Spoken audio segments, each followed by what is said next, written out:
Jamen altså, Musse og så Johnny og mig selv, vi tog Fiat dernede om at få med.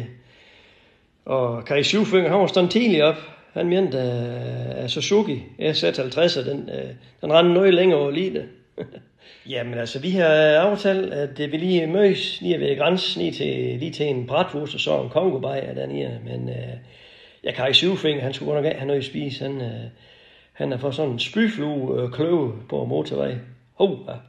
Ja, og Kai Syvfinger, han var faktisk ret presset sådan i hele turen dernede, for det viste sig jo, hvor feriedestinationen der, den var sådan noget populært sted for vandrefolk og cyklister og sådan noget. Men det var jo en frygtelig kuperet terræn dernede, og Suzuki, den stod der også over deroppe af bakke, op ad Brocken. Ja, det er den højeste bakke nede i Nordtyskland, så vidt jeg ved.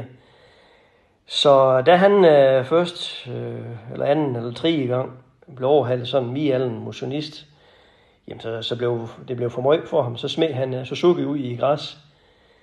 Ham motionist, han havde jo også kun en arm.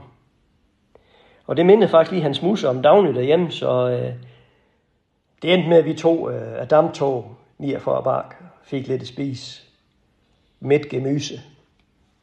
Ja, næste dag så fik Kai Syvfinger installeret sådan en batteri og Suzuki, og så trillede vi ellers hjemme.